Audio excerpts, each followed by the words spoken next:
तो foreign funding established, 9 मई के हमले इस्टेब्लिश्ड, साइफर का केस इस्टेब्लिश्ड, अमेरिका में रेजोल्यूशन इस्टेब्लिश्ड। तो हुकूमत ने यह फैसला किया है, इन तमाम चीज़ों को देखते हुए, सबूतों को देखते हुए वफाकी हुकूमत पीटीआई को बैन करने के लिए केस मूव करेगी। ऐसी रिपोर्ट्स हैं कि पाकिस्तान की सरकार ने इमरान खान के नेतृत्व वाली पाकिस्तान की मुख्य विपक्षी पार्टी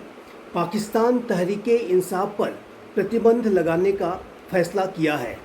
ये सूचना पाकिस्तान के सूचना मंत्री अता तरार के द्वारा दी गई है। पाकिस्तान की सरकार ने पाकिस्तान तहरीक इंसाफ पर पाकिस्तान में अस्थिरता फैलाने का आरोप लगाया है।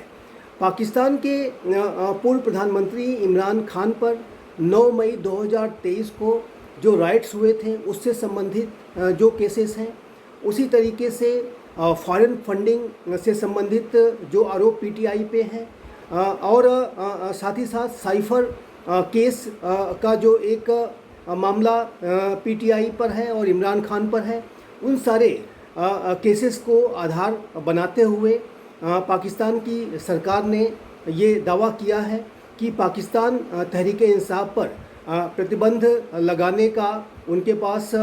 पूरा आधार है और इस जाहिर है कि आने वाले समय में पाकिस्तान की सरकार पीटीआई को प्रतिबंधित करने जा रही है। ये फैसला पाकिस्तान की शहबाज शरीफ सरकार के द्वारा लिया गया है। लेकिन वास्तविक रूप से अगर देखें तो ये जो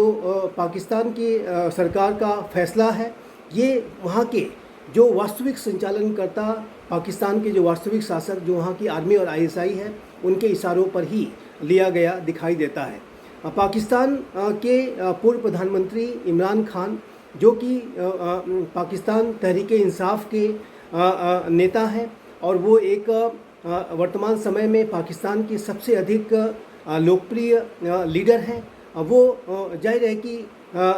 उनकी लोकप्रियता का जो दबाव आर्मी और आईएसआई लगातार महसूस करती है और पाकिस्तान की आर्मी और आईएसआई अपने शासन को पाकिस्तान के ऊपर बनाए रखने के लिए वो किसी भी जमहूरियत के नेता को बहुत अधिक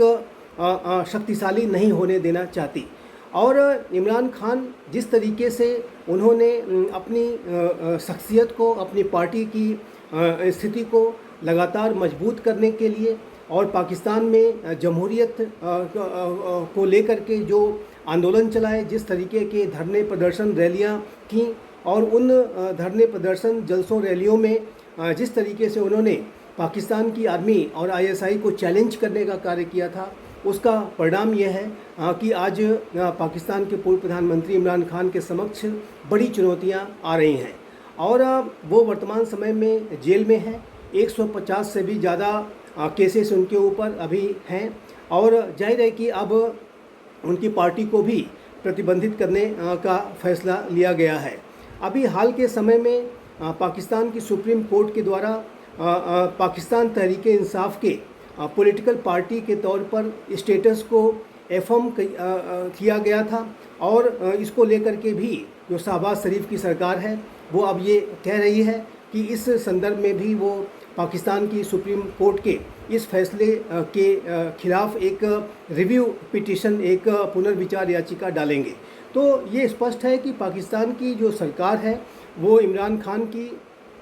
पार्टी को किसी भी तरीके से सफल नहीं होने देना चाहती और उसके पीछे जाहिर है कि पाकिस्तान की आर्मी और आईएसआई का पूरा डायरेक्शन है और उन्हीं के इशारों पर ही शहबाज शरीफ की सरकार अब ये निर्णय उन्होंने लिया है कि वो पीटीआई को बैन करना चाहते हैं। और जाहिर है कि पीटीआई की जो लोकप्रियता है और विशेष रूप से इमरान खान की जो लोकप्रियता है अभी भी बहुत बड़ी है और पाकिस्तान में जो फरवरी में चुनाव हुए थे, जाहिर है कि उसमें धांधलियाँ हुई और वो रिग्ड और मैनिपुलेटेड इलेक्शंस थे और जिसको लेकर के यूनाइटेड स्टेट्स ऑफ अमेरिका की संसद में एक प्रस्ताव भी पास किया गया है कि किस तरीके से वहाँ पर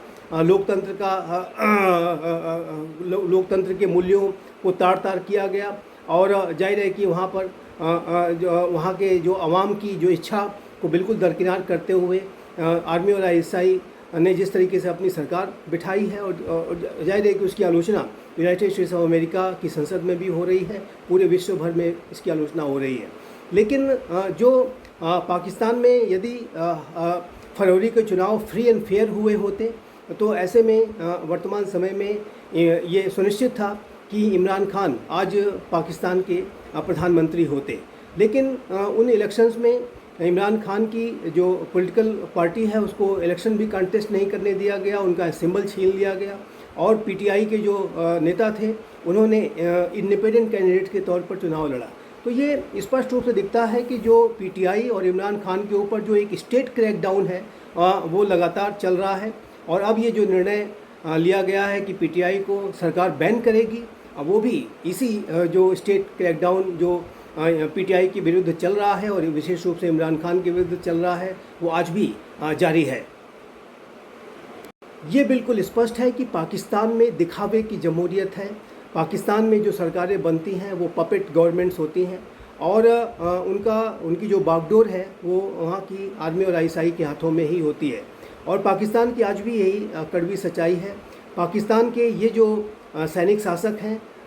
ये अपने सहूलियत के अनुसार जब वो पर्दे के पीछे से शासन जब तक कर पाते हैं तब तक वो पर्दे के पीछे से शासन करते हैं और जब कभी भी उन्हें लगता है कि ये जो बिहाइंड द कर्टेन रूल नहीं हो पाएगा तो वो पर्दे के सामने आकर के वहाँ पर सैनिक शासन स्थापित कर देते हैं। पाकिस्तान का यही कड़वा इतिहास रहा है कि वहाँ की आर्मी और आईएसआई ने वहाँ के पूरे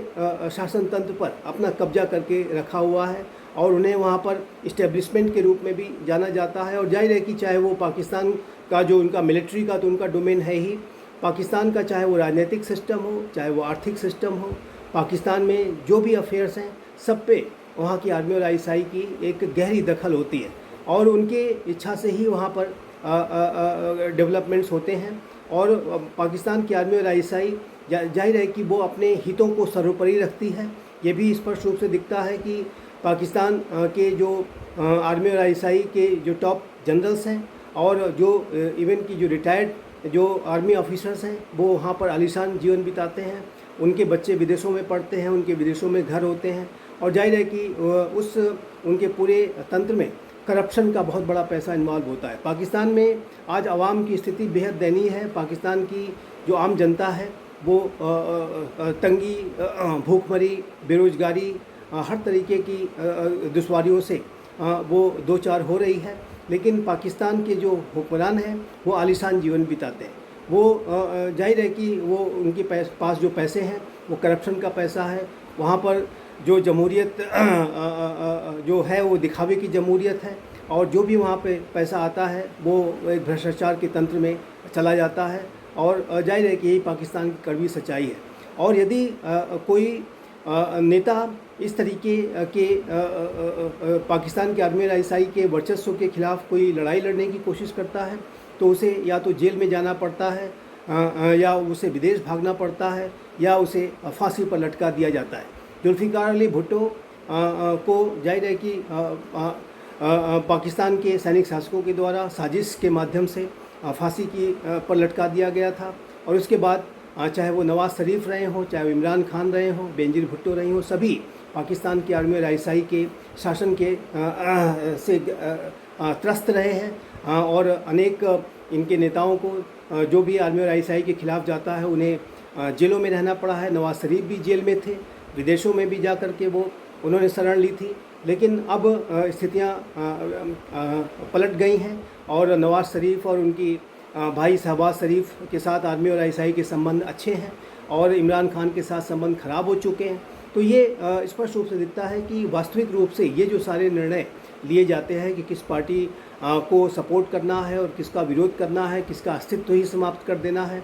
ये सारे जो निर्णय हैं वो पाकिस्तान की आर्मी और आईएसआई ही लेती है और उसी निर्णय को वहाँ की जो दिखावे की जो जमहूरियत है और एक जो पपेट गवर्नमेंट्स होती हैं, कठपुतली वाली जो सरकारें होती हैं, वो उनको इम्प्लीमेंट करने का काम करती है। तो ये जो निर्णय शहबाज शरीफ की सरकार ने लिया है वो पीटीआई के ऊपर जो आर्मी और आईएसआई का जो क्रैकडाउन है ये उसी का हिस्सा है और जाहिर है कि ये क्रैकडाउन आज भी जारी है और जब तक इमरान खान की बड़ी लोकप्रियता वहाँ बनी रहेगी और जब तक कि उनके आर्मी और आईएसआई के साथ संबंध बेहतर नहीं होते हैं तब तक इमरान खान को इसी तरीके की चैलेंजेस का, इसी तरीके की अनेक बाधाओं का सामना करना पड़ेगा।